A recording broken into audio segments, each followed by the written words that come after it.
Hello दोस्तों, मैं doctor Dharmesh Pandey Ayurveda संग्रह यूट्यूब चैनल पे आप सबका स्वागत करता हूँ। आज हम आप लोगों को तीसरा चैप्टर पढ़ाएंगे चरक सूत्र स्थान का आरुवधि अध्याय। आरुवधि अध्याय उसके ब्रैकेट में लिख लीजिए बही मार्जन द्रव्यों का वर्णन किया गया है। आरुवधि के ब्रैकेट में लिख लीजिए बही मार्जन द्रव्य का वर्णन किस में किया जाता है? आरुवधि अध्याय में। आरुवधि अध्याय में पेज नंबर खोल लीजिए 59। गोरखनाथ काशीनाथ गोरखनाथ की बुक है, उसमें चरक संहिता फर्स्ट जो है उसमें चरक सूत्र स्थान का तीसरा चैप्टर हम लोग पढ़ रहे हैं आज।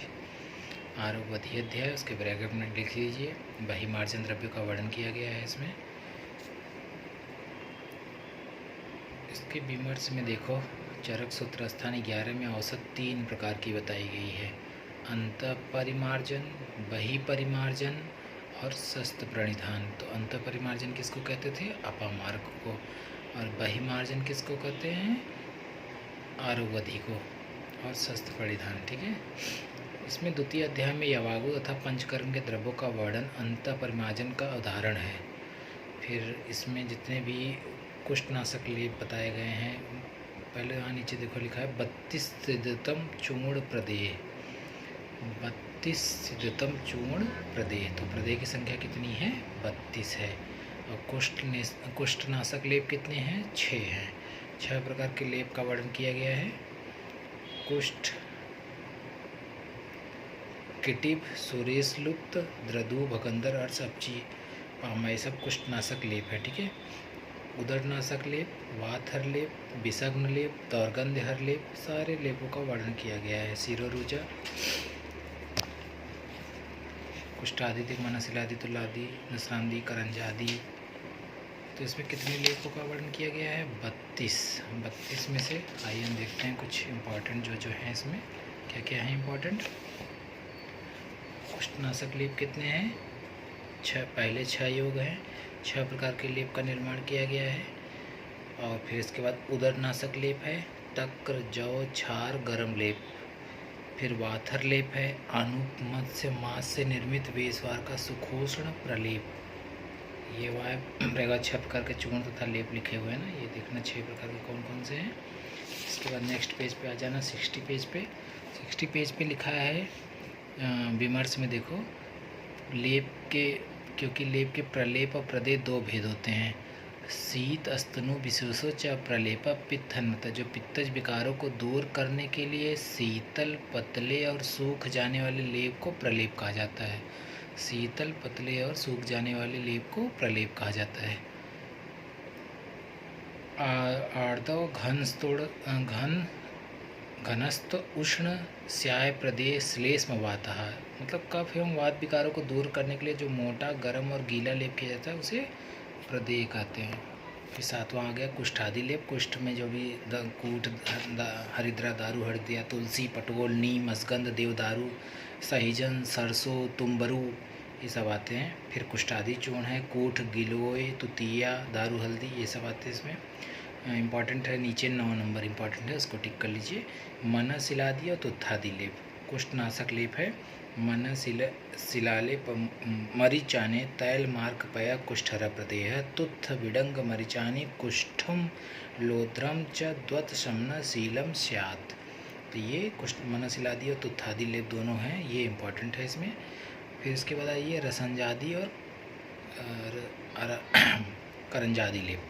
रसवत चकवड़ के बीज, इन दोनों को समान भाग लेकर कैंत की पत्ती के रस से पीस कर लेप करना चाहिए। और करंज के बीज, चकवड़ के बीज, कूट, तीनों को समान भाग में लेकर गौमूत्र में पीस कर लेप करना चाहिए। इसको क्या कहते हैं? ये सब कुष्ठ रोगनाशक हैं, ठीक है। करंजादि लेप और ये रसनादि, हरिद्रादि लेप। फिर इसमें फिर कुछ नहीं है।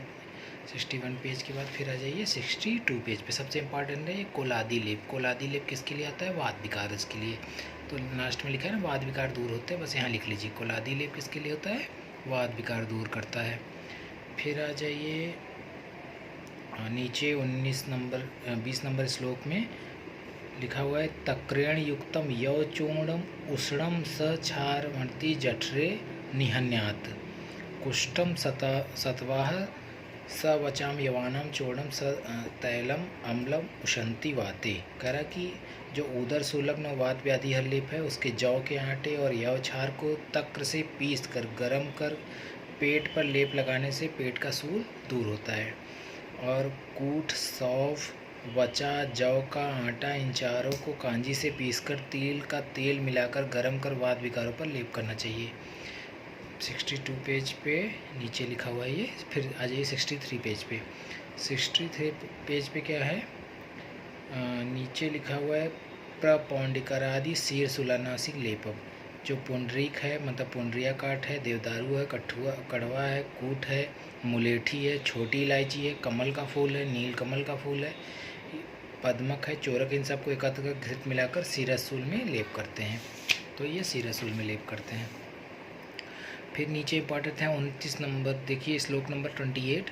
नीचे लिखा है शीतनाशक लेप, जिसमें लिखा है बीसम सिरस्तु स सिंधुआरा। इसको टिक कर लीजिए, बीसम सिरस्तु स सिंधुआरम। सिरीस और निर्गंडु की छाल का लेप करने विष की शांति होती है। तो ये इंपॉर्टेंट है, सिरीस और निर्गुंडी की छाल किसके लिए होती है, विष की शांति होती है। फिर आ जाइए शीर्षादि स्वेधर या पत्रादि दुर्गंधि प्रदेह।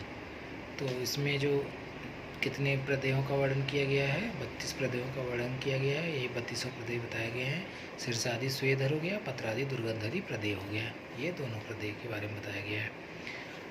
यहाँ पे श्लोक में तत्र श्लोकों में लिखा हुआ देखा 30 नंबर श्लोक में द्वात्रिशतम सिद्ध महर्षि पूज्य, मतलब 32 सिद्धतम चूर्ण प्रदेहों का वर्णन किया गया है। बहुत इंपॉर्टेंट चैप्टर नहीं है, बस ये इतना जानना है कि इसको क्या क्या कहा जाता है। आरोग्यवधि अध्याय में, तो आरोग्यवधि अध्याय में क्या क्या देखें, आरोग्यवधि अध्याय में हम लोग देखें कि यह परिमार्जन द्रव्यों का वर्णन इसमें किया गया है। 32 प्रकार के लेपों का वर्णन किया गया है, जिसमें कुष्ठनाशक लेप बताए हैं। पहले 6 योग बताए हैं, जिसमें 6 प्रकार के लेप निर्माण चूर्ण को गोरोचन की भावना देकर सरसप तेल के साथ प्रयोग करते हैं। फिर उदरसूल नाशक लेप बताया है, वाथर लेप बताया है, विषग्न लेप बताया है, दौर्गंध हर लेप बताया गया है। फिर इसमें सिरोरुजा के चंदन उत्पल का प्रयोग किया गया है। सिरोरुजा में चंदन उत्पल टिक कर लीजिए, और पार्श्व रुजा में सीतोपला का यूज कर लीजिए, इसको टिक कर लीजिए। और रक्त चंदन को बाह्य प्रयोग के लिए यूज किया जाता है, श्वेत चंदन का प्रयोग किया जाता है आभ्यंतर प्रयोग के लिए। तो बहुत छोटा सा चैप्टर है आरोग्यवधि अध्याय, इसमें ज़्यादा क्वेश्चन नहीं बनते हैं, लेकिन थोड़ा सा पढ़ लीजिए। तो आरोग्यवधि अध्याय तीसरा चैप्टर यहीं समाप्त होता है। पहले चैप्टर का नाम है दीर्घजीवितम अध्याय, दूसरे चैप्टर का नाम है अपामार्ग कंडुली अध्याय, तीसरे चैप्टर का नाम है आरोग्यवधि अध्याय। अब इसके बाद हम लोग चौथे चैप्टर पढ़ेंगे।